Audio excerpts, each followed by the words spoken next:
When John heard in prison what the Messiah was doing, he sent word by his disciples and said to him, "Are you the one who is to come, or are we to wait for another?" Jesus answered them, "Go and tell John what you hear and see. The blind receive their sight, the lame walk, the lepers are cleansed, the deaf hear, the dead are raised, and the poor have good news brought to them." Good morning. Welcome to a short biblical reflection, the Gospel reading according to Matthew chapter 11 verses 2 up to 11.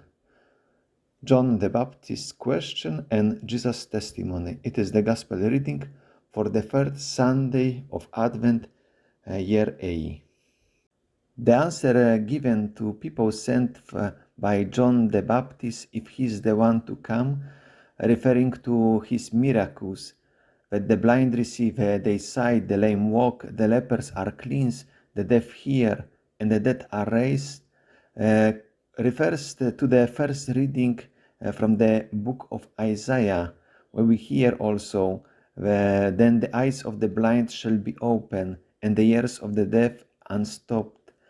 Then the lame shall leap like a deer, and the tongue of the speechless sing for joy." Of course, that statement in the Gospel can also refer to other prophetical statement. But the third Sunday of Advent focuses on joy, joy of the preparation for the coming of the Lord. And the first reading of the Isaiah expresses it. At the beginning, the wilderness and the dry land shall be glad. The desert shall rejoice and blossom like the crocus. It shall blossom abundantly and rejoice with joy and singing. The glory of Lebanon shall be given to it, the majesty of Carmel and Sharon. They shall see the glory of the Lord, the majesty of our God.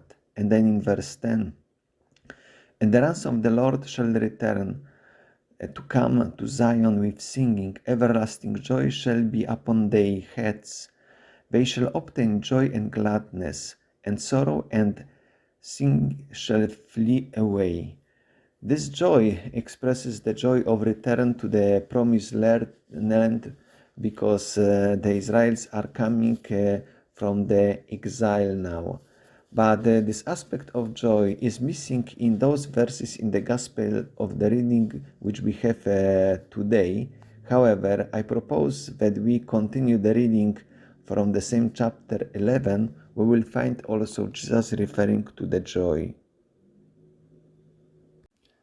After answering to the messengers of John, Jesus gives a general statement. "But to what I will compare this generation? It is like children sitting in the marketplaces and calling to one another. We played the flute for you, and you did not dance. We wailed, and you did not mourn. For John came neither eating nor drinking, and they say, he has a demon. The Son of Man came eating and drinking, and they say, look, a glutton and a drunkard, a friend of tax collectors and sinners. Yet wisdom is vindicated by her deeds."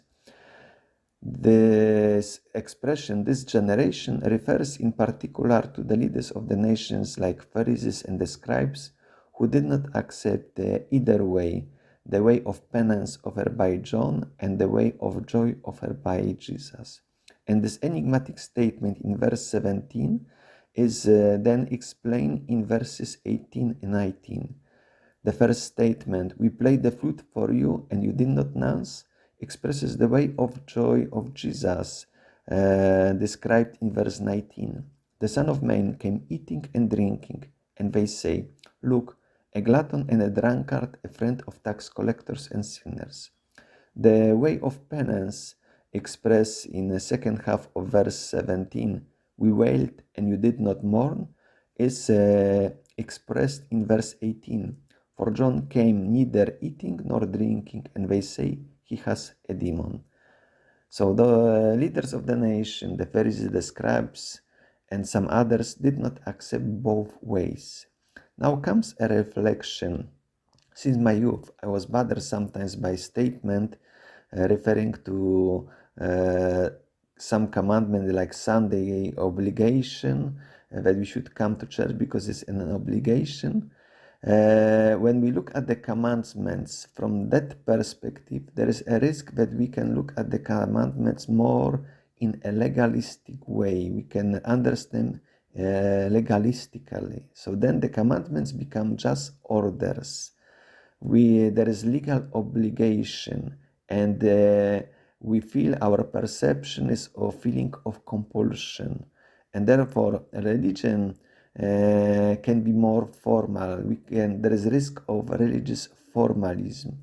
There is no relation with real God, with personal God, but just a God who is more like unknown to us. And of course, we would practice religion, but there is a risk that we will be looking for opportunities to be freed of that obligation. We will skip masses and other practices whenever it would be possible.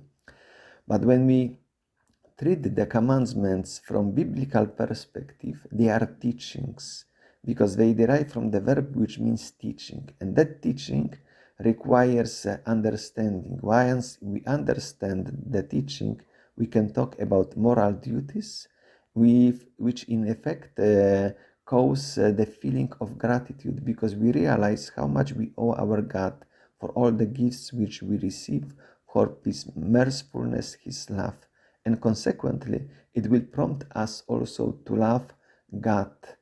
And then it matches well with what we have, the way of joy expressed in those verses I quoted, because those who received his forgiveness, then consequently they are also prompt to joy, to the happiness which is expressed we being together, experiences company of Jesus, eating with him together. So this is the aspect also which we can employ on this third Sunday of Advent, when we are waiting, and this should be our joyful waiting for the coming of the Lord, to meet him personally as our Lord in gratitude and love. I would like to wish you a nice day, a nice reflection on this gospel reading. God bless you.